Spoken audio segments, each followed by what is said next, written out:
Imagine driving off in a brand new car, convinced you've clinched the ultimate bargain, perhaps just a hair above the dealer's cost. That's exactly what Derek believed. Yet unbeknownst to him, the dealership had quietly pocketed over $3,000 from his purchase. A week later, his neighbor Travis spotted the gleaming vehicle in the driveway and was instantly captivated by it. Travis, equally impressed, decided to visit the very same dealership that weekend, intending to buy the identical model. Despite purchasing the same car from the same place within the same month, Travis ended up paying an astonishing $2,400 more. The stark difference in price wasn't due to the vehicle itself, but rather the crucial information they possessed upon entering. Every single car sale is embedded with at least 14 distinct concealed layers of profit, largely unknown to most buyers. However, the single layer that extracts the most money from your wallet isn't found on the showroom floor at all. It lurks in a back room, the one you enter only after you're certain your negotiation is completely finished. Derek, far from making an impulsive choice, had meticulously planned his car purchase for several months. He armed himself with consumer reports and the manufacturer's invoice price, stepping into the dealership better prepared than most. The car's sticker price was $32,250, while the manufacturer's true invoice cost to the dealer stood at $29,900. After an intense hour-long negotiation, Derek successfully drove the price down to $29,950, just $50 above the invoice. The salesman, leaning back, even claimed they were practically losing money on the deal, leaving Derek feeling triumphant. Yet that $50 was merely the superficial profit, the only layer visible. Beneath it lay 13 more, all silently padding the dealership's pockets. A week passed, and Derek's neighbor, Travis, drove into his own driveway after work one evening. Noticing the new car, Travis approached, curious. "What is that?" he asked. "A Camry?" He admired it. Impressed, he inquired where Derek had purchased the vehicle, clearly interested in the same model. That very weekend, Travis visited the identical dealership, specifically requesting the same car model. He ultimately left the lot having paid a staggering $2,400 more than Derek for the exact same vehicle. Despite the higher price, Travis genuinely believed he had secured a reasonable agreement.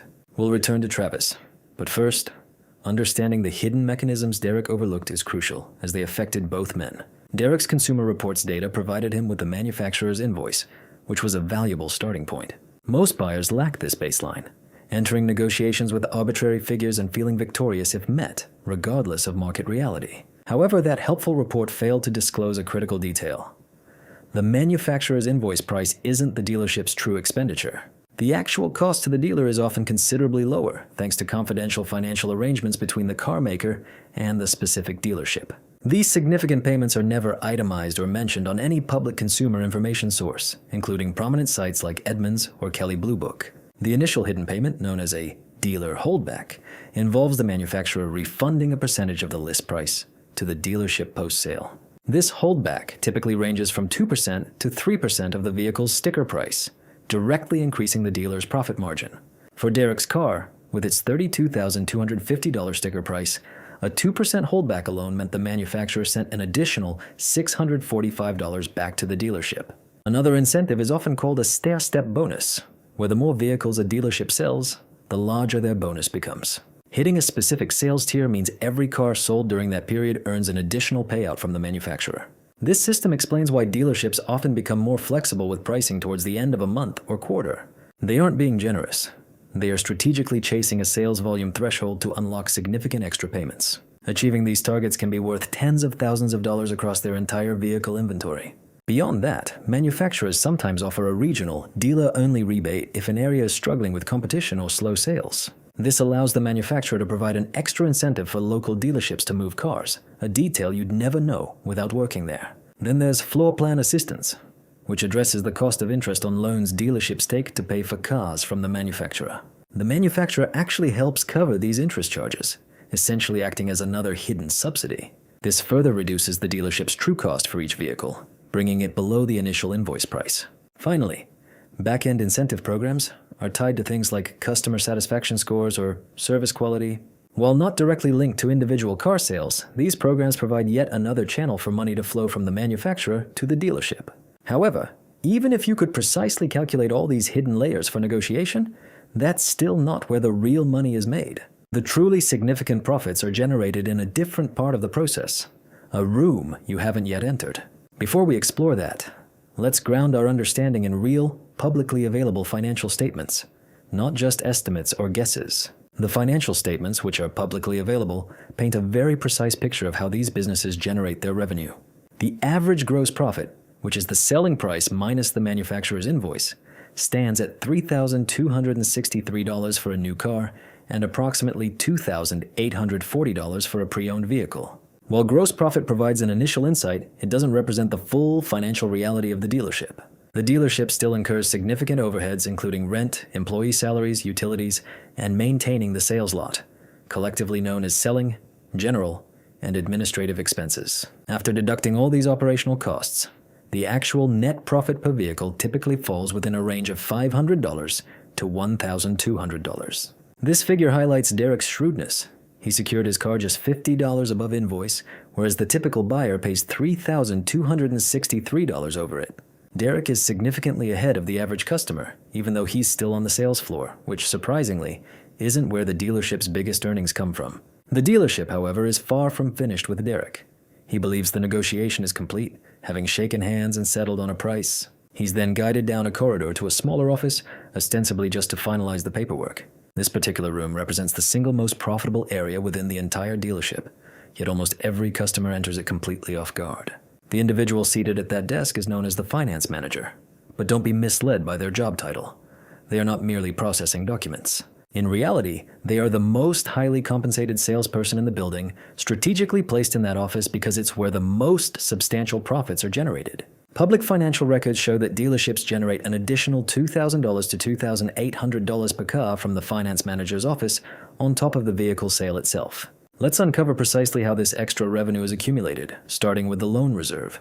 The dealership often marks up the lender's approved interest rate, turning that difference into pure profit. This markup typically adds $600 to $800 per car for the dealership, and then there's the extended warranty, boasting a profit margin of $700 to $1,000. This loan reserve isn't just a fee, it's pure profit for the dealership, adding an extra $600 to $800 per vehicle. Next comes the extended warranty, often presented with an impressive brochure detailing all its inclusions, yet subtly omitting what it doesn't cover. This particular warranty product alone contributes a substantial profit margin of $700 to $1,000 to the dealership's earnings. Then there's gap insurance, a concept worth understanding.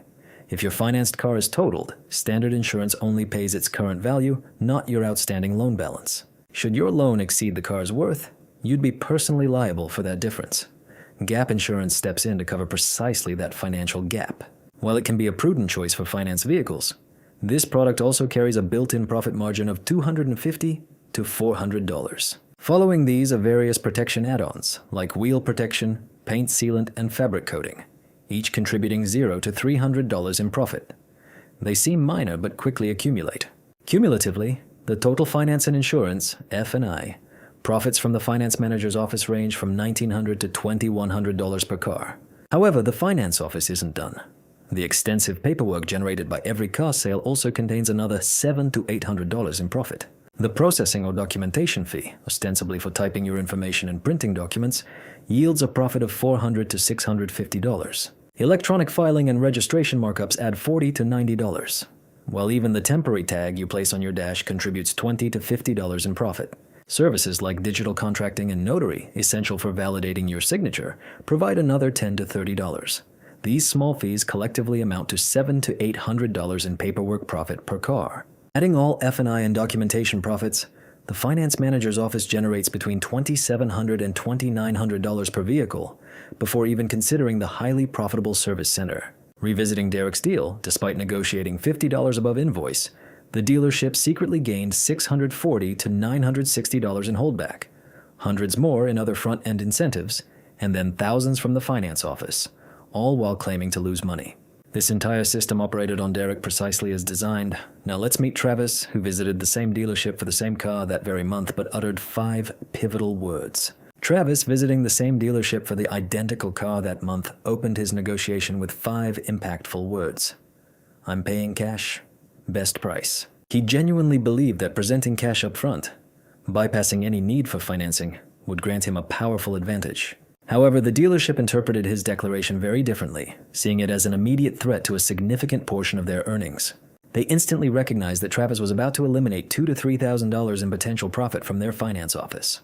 This meant no lucrative loan reserve, no interest rate markup, and no opportunities to sell gap insurance or extended warranties.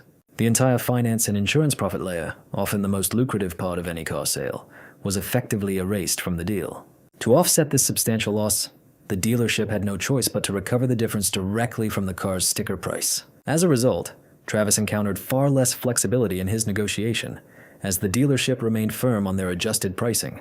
Ultimately, Travis ended up paying an additional $2,400 for the exact same vehicle, an outcome that often shocks most people. We are frequently taught that cash is king, a notion that generally holds true in many everyday transactions.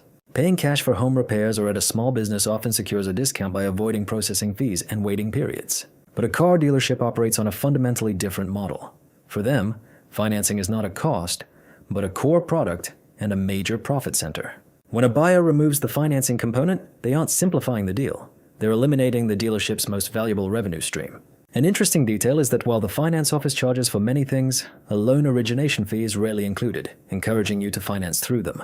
The true financial gain for dealerships in lending doesn't come from an upfront fee, but from the continuous monthly payments and all the attached financial products. The dealership's true financial advantage, then, is derived from those ongoing monthly payments and all the associated products. Some buyers might instinctively think, I'll just keep quiet about paying cash and let them guess.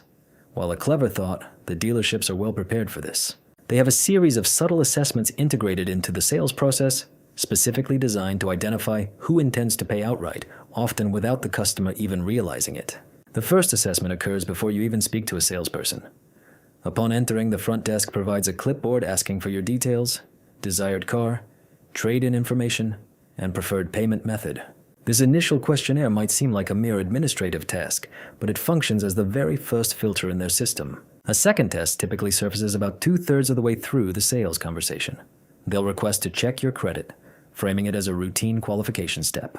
However, at this point, their primary goal isn't necessarily to verify your creditworthiness, but to reconfirm your intention to secure financing. It's a commitment check in disguise. The third test involves the salesperson completing your loan application even before you step into the finance manager's office. By this stage, you've unknowingly affirmed your financing intent multiple times. Indicating "not sure" on the clipboard can alter the dynamic, but delaying a financing commitment usually reduces the dealership's flexibility on price, diminishing your bargaining power at each step. So if cash payments are less advantageous and dealerships are constantly probing, what's the optimal approach? Professor Wealth's analysis reveals a surprisingly straightforward strategy. Step 1. Present yourself as a buyer seeking financing from the outset, never mentioning cash. This positions you as a high-profit customer, granting you maximum negotiation leverage on every item. Step 2. When handed the clipboard, ask a specific question. What is the loan origination fee? They will assume you are comparing their loan offer with your bank or credit union. Your true aim is to ensure there are no upfront fees lost if you pay off the loan early. Step 3. Negotiate the vehicle's purchase price aggressively. The dealership will be more willing to concede on price, anticipating they'll recover their margin in the finance office. Use this expectation to your advantage. Step 4. In the finance office, negotiate the F&I products, now knowing their profit margins. An extended warranty, for instance, yields $700 to $1,000 in profit and is negotiable. Therefore, aggressively negotiate the vehicle's actual purchase price. The dealership will show more flexibility than with a cash buyer. They anticipate recouping their profit in the finance office, so leverage this expectation to your advantage during negotiations. Step 4. Once in the finance office, actively negotiate the F&I products. You now possess knowledge of their significant profit margins. For instance, an extended warranty typically generates $700 to $1,000 in profit, making it entirely negotiable. Similarly, gap insurance yields a profit of $250 to $400, so this item is also open for negotiation. You are not obligated to purchase every add-on presented to you, and even desired items shouldn't be paid for at full price. Step 5. Before signing any document, meticulously read the loan contract line by line. All legitimate fees must be explicitly listed under finance charges. If a fee isn't clearly specified, it shouldn't be included. Crucially, confirm there is absolutely no prepayment penalty clause. This absence of a prepayment penalty is the most vital component of the entire strategy, ensuring your financial freedom. Step 6. Proceed to sign the loan, drive your new car home, then pay off the entire loan balance the very next day or within the week. You technically finance the car, securing the advantageous financing buyer price, avoiding the cash buyer penalty, and paying it off before any significant interest accrued. This entire approach hinges on two key conditions: no loan origination fee and no prepayment penalty. If either exists, recalculate the numbers. The sales floor might feel like the main battle, but the finance manager's office is where real money changes hands. Most buyers drop their guard there. Derek and Travis both learned this the hard way, losing their savings to hidden costs or by announcing cash, thus paying more for their vehicles. Now, equipped with every detail and exact strategy, you can use this knowledge to your advantage. If this insight was valuable, subscribe to Wealth Logic and enable notifications for more financial breakdowns.